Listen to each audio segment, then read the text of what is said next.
Halo teman-teman, salam kenal ya. Pada tugas kali ini, saya akan membahas mengenai bakteri. Kira-kira teman-teman ada yang tahu tidak mengenai bakteri? Apa sih itu bakteri? Yuk kita belajar sama-sama pengertian bakteri. Bakteri adalah mikroorganisme prokariota bersel tunggal yang tidak memiliki membran inti sel yang memisahkan bahan genetik dari sitoplasma dan bahan-bahan sel lainnya. Selanjutnya, bakteri juga dari bahasa Yunani disebut bakterion atau bakterium, artinya tongkat atau batang. Ciri-ciri bakteri. Pertama, termasuk organisme berdiameter 0,5 sampai 1 mikron dengan panjang 1 sampai 20 mikron. Kedua, ukuran yang sangat kecil itu membuat bakteri hanya bisa dilihat lewat mikroskop. Ketiga, umumnya bakteri hidup berkoloni dan merupakan uniseluler atau bersel satu. Empat, dinding sel tersusun dari polisakarida dan peptidoglikan. Yang kelima, prokariotik, tidak memiliki membran inti. Yang keenam, kosmopolitik, habitatnya meliputi daerah yang luas. Struktur bakteri dibedakan menjadi dua, yaitu bakteri lonjong dan bakteri belut. Cara hidup bakteri yang pertama adalah autotrof. Autotrof adalah organisme yang mampu menghasilkan makanan atau energi sendiri. Proses yang dilakukan melalui fotosintesis dan kemosintesis.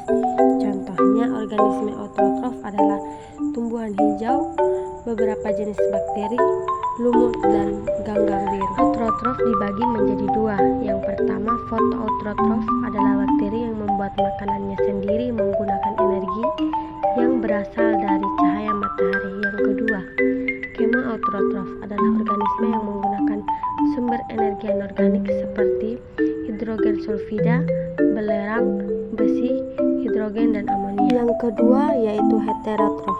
Heterotrof adalah organisme yang membutuhkan senyawa organik di mana karbon ekstrak untuk pertumbuhannya.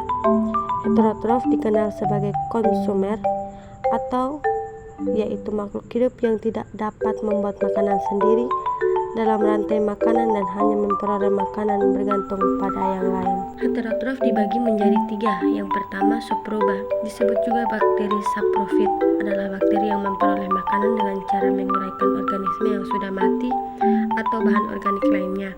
Yang kedua, bakteri parasit adalah bakteri yang hidupnya menumpang pada makhluk hidup lain.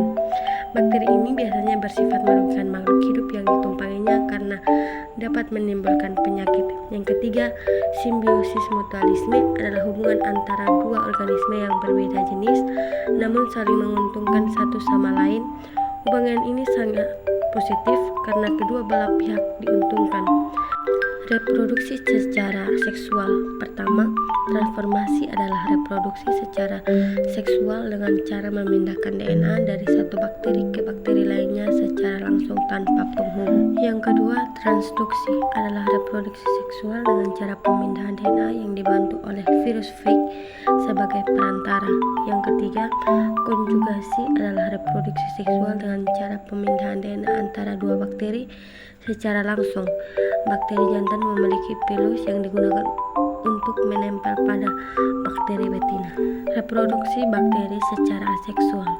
Reproduksi aseksual bakteri melalui pembelahan biner di mana satu sel bakteri akan membelah menjadi dua sel anakan.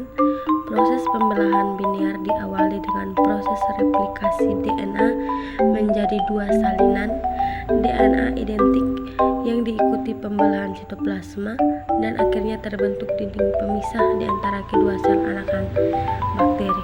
Peranan bakteri. Bakteri ada yang menguntungkan namun ada yang merugikan. Bakteri yang menguntungkan, bakteri yang banyak digunakan dalam industri atau dalam proses pengubahan suatu zat.